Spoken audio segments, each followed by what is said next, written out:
All right, Dan, we are back at it again. Yeah, Frank, nice to see you. It's nice to see you too. I hope everything's going well with you, Dan. I've got some good news to report to you, Dan. I'm kind of Okay, excited about it. As of now, we have 92 subscribers to our YouTube channel.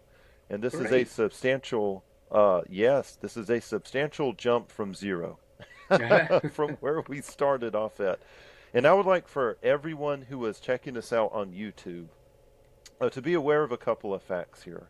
Is that this is more than just a passion project. This does have the official blessing of John Reid and Associates, but it is primarily put together by Dan Malloy and myself. And this is something where we dedicate a lot of our time outside of the seminars and outside of our regular service to the company in. But there are a lot of other YouTube channels out there, and the reason why they have grown so big overnight, they'll start with zero, and then they start talking about interrogations, and then a month later they've got 100,000 subscribers. The reason why is that a lot of those channels are actually buying subscribers out there. They're buying views, or buying subscribers, or they have deep Bastards. pockets. Yeah, Bastards. yeah, yeah. Or they have deep pockets. They're investing tens of thousands of dollars in YouTube ads, but we want this channel to grow organically, is what we want. We don't want anybody subscribing to this channel unless you are interested in the topics that we are covering. Now, the topics that we're covering, they're not just going to be interviews and interrogations. As a matter of fact, Dan is about to tell us here in a couple of minutes about a new topic we're going to start to branch out to. More contemporaneous kind of crime type stuff with a Reid approach to it. But for those of you who have subscribed, who have commented and liked and shared our content, we really, really thank you. We do. And Yeah. as of now, our podcast is available on Apple Podcasts and Spotify. It's always been the case.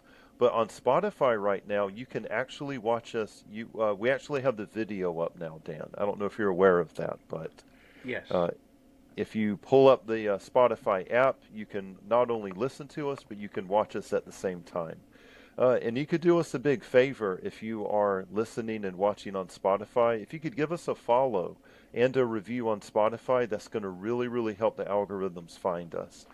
And if you are listening to us on Apple Podcasts, giving us a 5-star review, it's going to tell the great Apple gods that we are a podcast worth listening to. So that would really help me and Dan. It's going to help us out, Really help this podcast grow and the channel grow. good information, Frank. Good. I try and bring good information. I And hope so. speaking of good information, and we're going to start to branch out a little bit, can you tell us about what is the topic of today going to be, Well, Dan? I thought, Frank, with something that's in the news, been all over the news for the last 11, 12 days, is the unfortunate kidnapping of Nancy Guthrie, the mother of Savannah Guthrie, the one of the hosts on NBC News or NBC Morning Show. And I thought not to take it from the approach of what we think might have happened or the way everyone's looking at it, but I'm looking at it from the standpoint of what's going to happen now if they do get someone that they arrest or believe is involved in it. And I don't mean just to question them. I mean, there's a lot of people that they've been questioning. I can't imagine how many they've gone through already and eliminated as possible suspects. But what's going to happen when they finally get the individual that they believe did it? I believe they're getting tons of evidence, or trying to get tons of evidence in this case, especially the big break with the doorbell camera, the view of the individual wearing the ski mask and the mittens, it looked like to me. But once they find this individual, and let's assume we can take it from several standpoints. If he is the sole person, no one else is involved in this, how would we approach it if we were doing an interview interrogation? Now, I thought, Frank, is that I can see with such publicity in this case, the pressure certainly because she's missing to find out where she is, or unfortunately they have to recover the body. But I thought about that a lot of times investigators in a scenario like that would have a tendency to perhaps cut corners or just perhaps go right into an interrogation, especially if they have some evidence linking the individual to the offense. And I think the approach might be a little bit better if they were to follow some of the things that we teach in our program. And one of them is how you would want to interview somebody first, even if you believe that they did it. And let's assume in this case is that they have somebody, uh, perhaps he's Mirandized and in custody. The tendency is let's just go for the interrogation. Let's start laying all the facts, evidence that we have, and see if we can get him to tell us where she is or what happened in that. But the interview really is setting a lot of people up for that successful interrogation. A lot of investigators don't realize that. They just jump in, I got the evidence, I don't need to interview the person, let's just interrogate. And I think certainly in a case like this, you have to uh, almost take a little bit slower approach to make sure that you're going to be well prepared for whatever comes in this investigation.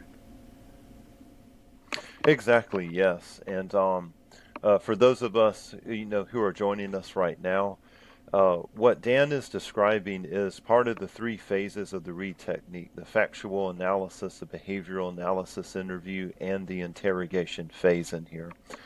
And for me, what really kind of piques my interest in here would be the phase one investigation. We're looking at the ring cameras, and uh, if you have any kind of device that has AI in it or is connected to the internet, law enforcement can get access to that. Sometimes they need a search warrant, sometimes they don't need a search warrant, but really any and all electronic devices are searchable by law enforcement. I know when I left law enforcement in 2024, even at the state level I was at, in a lot of cases, we wouldn't even need a warrant to search certain electronic devices remotely. So, if you are planning on doing a kidnapping in 2026, Stan, it's only a matter of time. It's not if you're going to get caught; it's when you're going to get caught. Everywhere you go, you're leaving a footprint behind electronically somehow. So, I don't know how you could get away with a crime. Right, and I Uh, don't think, yeah, yeah. I totally agree, and I don't Hmm. believe, and again, this is just my take on everything that I've seen.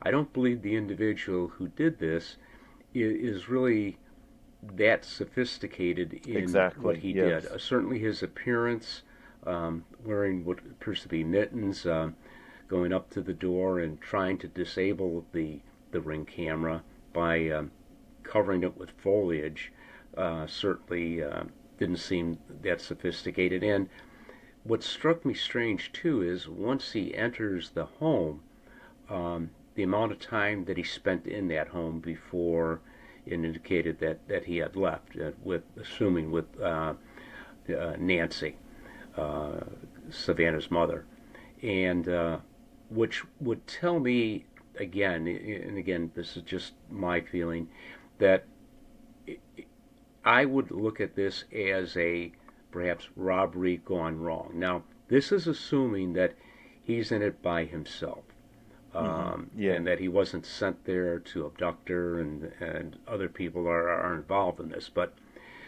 usually in a situation like this, uh, it would be, I believe, planned out a little bit more thorough. I think this wasn't that well planned, in the sense that as things are starting to come to light, that just his appearance and how much time he spent, the blood droppings, and that I think a lot of mistakes are being made by him, which is excellent for law Hmm. enforcement. And Yes. Yes. For what's not sure. being, and you and I both know in investigations like this, there's so many questions, and right now everybody is saying, well, we don't know this, we don't know that.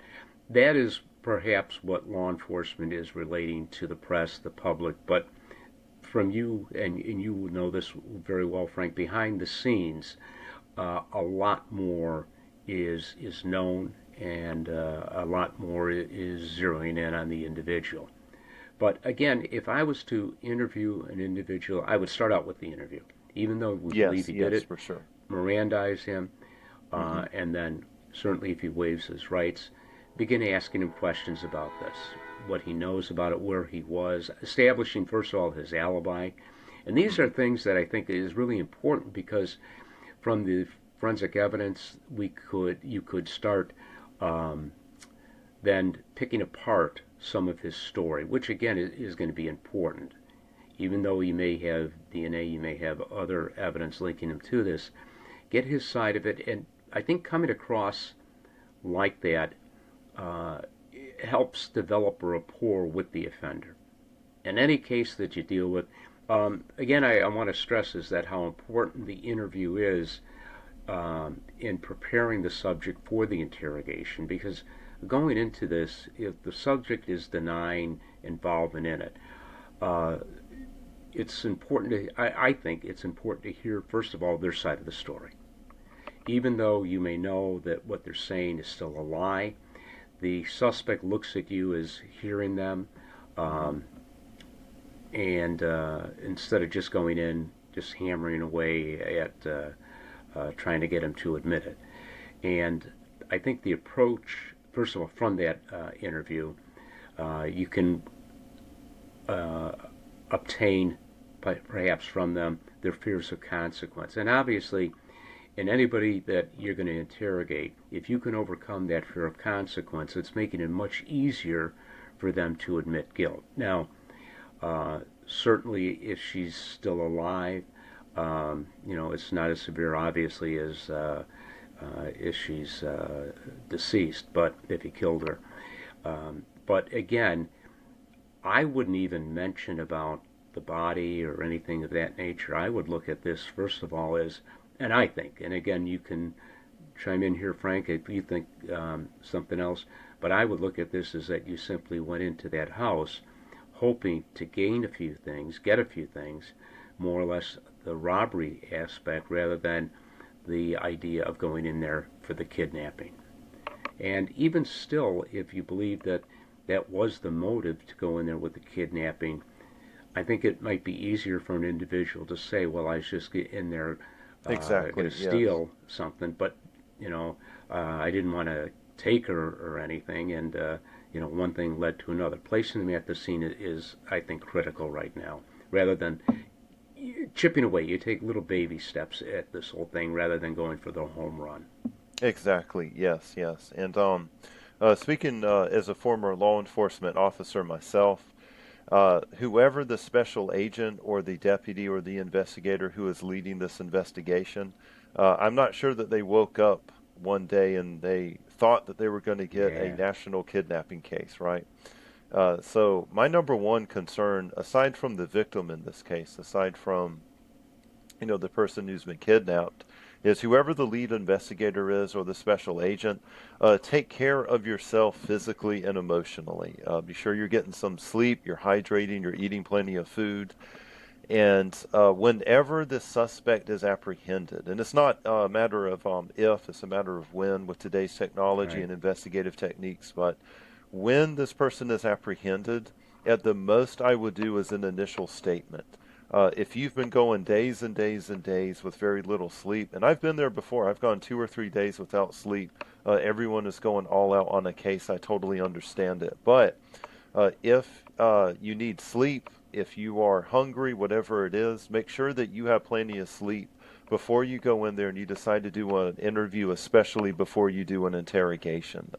You do not want to go in there with your battery at 30%. I can tell you that, right, Dan?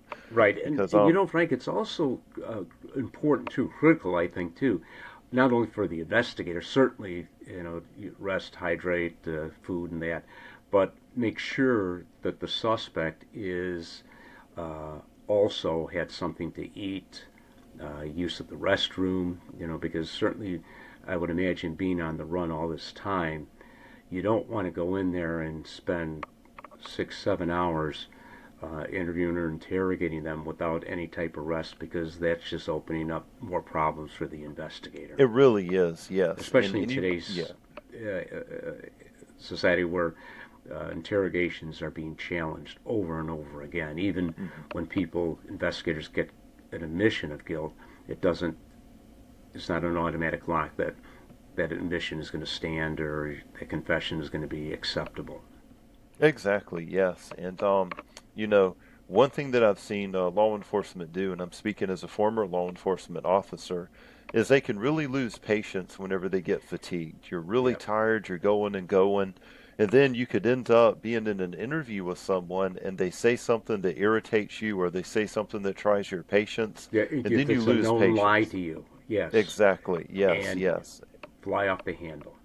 Exactly. And that's not something that we need to have in there. So, our fast facts for this, for the investigator or the special agent, is make sure that you are rested, make sure our suspect is rested, and an interview before any kind of interrogation. Right, Dan? Right, and make sure medications for the suspect, and again, even during the process, Hmm. get them something to eat, drink, use the Exactly. restroom, Yes. all the personal needs, Hmm. just like you would any other suspect. Even though certainly time in a case like this, not knowing the condition of Nancy, time is of essence, but you also have to try to protect the case as well. Exactly. Yes. And And I think too, Frank, in a situation like this, there's so many people involved in this, from the FBI, the sheriffs, maybe other agencies, that you should try to pick out one investigator to be doing the interview, one investigator to be doing the interrogation. In yes, situations like yes. this, Hmm. you might have multiple individuals wanting to help in this. Not they're not doing it for the glory, but to help get resolve this case. And sometimes you have so many people going in and out asking questions, the suspect's head is spinning. So pick out one or two investigators, but even if you have two, we stress in the Reid technique, you should always, if ideally, have one investigator be doing the interview. That investigator that does the interview is the best one to do the interrogation. They're the most knowledgeable. They also have the best rapport with that individual. Now, certainly, from my experience in teaching a lot of law enforcement agencies, it's not unusual to have two investigators in that room. You may well work good in pairs in that, but still, organize it where if it's going to be you and me, Frank, you're the primary investigator. You go in asking all the questions. I can sit there and I'm going to sit there off to the side, and it's important that I don't be interrupting you. Even though if I have a good question I want to ask, let you complete your questioning. Let the suspect's focus be solely on you. Then, after you complete that, you say, now, investigator, is there anything else that you need to ask this individual? And certainly, I may have additional questions or pick up on things that the person might have said that perhaps the first investigator didn't pick up on. Hmm. And when you do it in an organized manner, now this is the interview, doing it in an organized manner, things run much smoother in there. It's much harder for that person to be listening to two people than it is to one. And Exactly. Yes, yeah, yes. And Dan, you bring up a really good point about a lot of these interrogations are being challenged in court. And unfortunately, it's because of a lot of mishaps by law enforcement. Just speaking from my own experience, I think the biggest mishap is law enforcement not doing an interview before an interrogation. And even if you have all the facts, even if you don't think you need to mm-hmm. sit down with that individual, we have a certain type of question. Well, we have four different questions that we ask in an interview. But the very first one is the suitability for the interview. What is the suspect's mental state? What's their physical state? Have their needs been met? Just kind of ask, these 4 or 5 questions in there just to make sure that this person is of sound mind and body for the interview and later, if necessary, for the interrogation.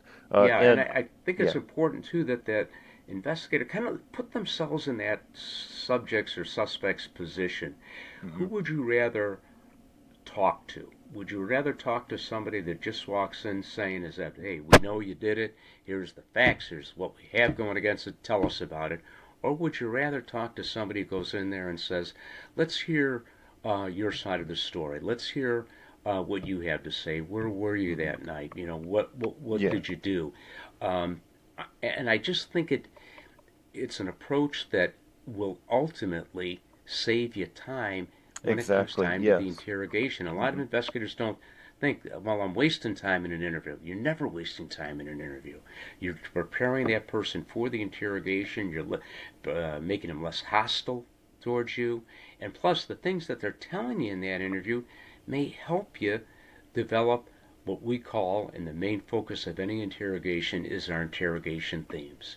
And that's what I see also a lot of investigators, especially in cases of this nature, where again, there's so much information being sifted through, so much incriminating information perhaps leading you to this individual.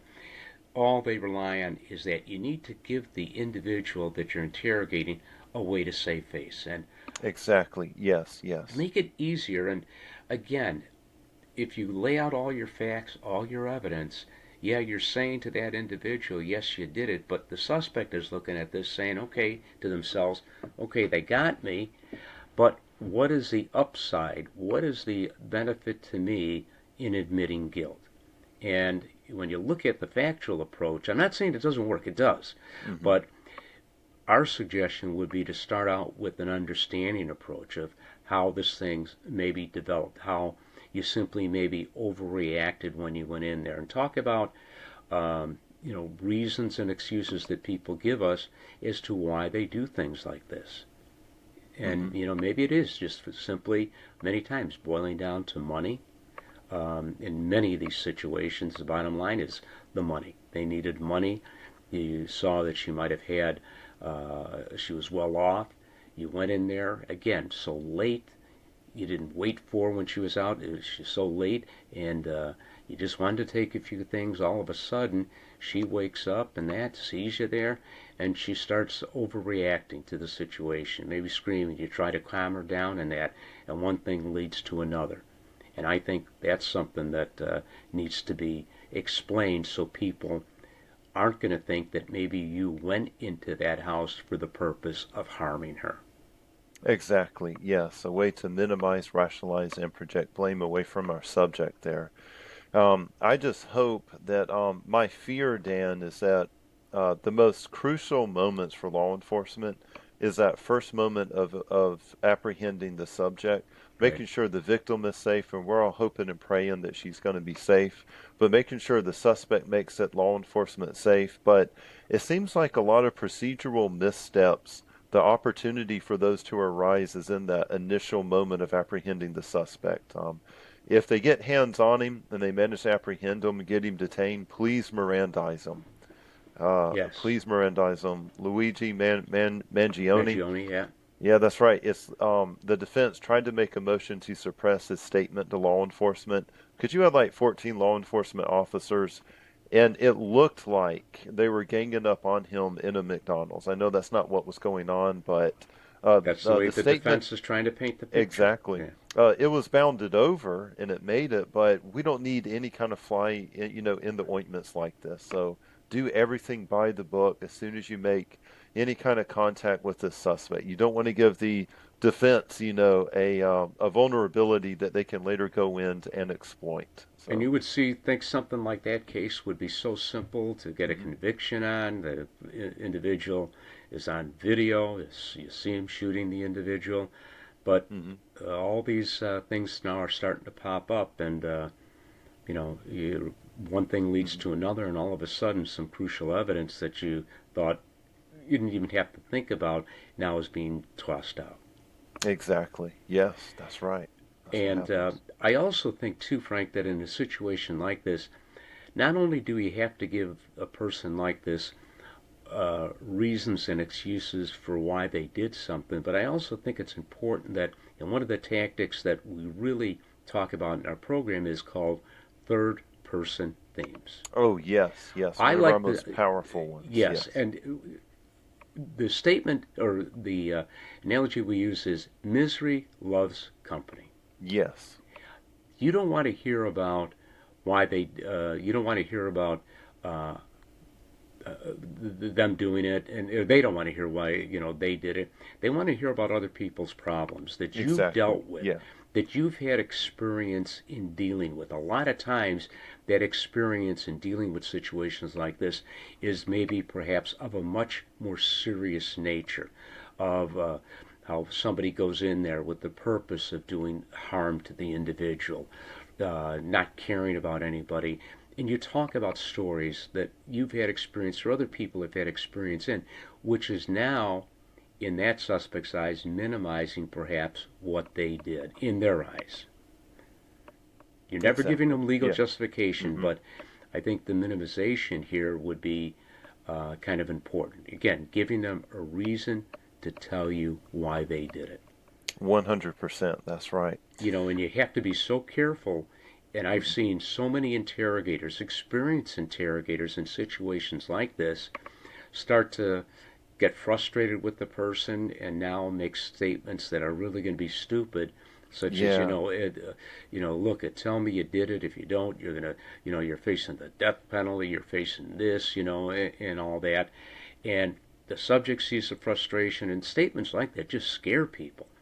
And not only many times are just threats and invalidate perhaps a confession that otherwise, if Hmm. obtained, would have been legally admissible. So you got to be very, very cautious of what you're saying. Work out, and I think, Frank, we talked about this before going into doing an interview, if you can, rehearse with someone that is familiar with you and the investigation what you're going to ask. There's nothing wrong, and I think you mentioned this to me, Frank, nothing wrong with getting your partner in that and sitting down and saying, okay, let's rehearse this a little bit. Here's what I'm going to Exactly. be asking. Yes. Hmm. And even though it's one of you doing it, if you rehearse it ahead of time, you're going to be much more prepared. Where if you don't rehearse it, you both go in there, you're stumbling over each other and that, Yeah. Yeah.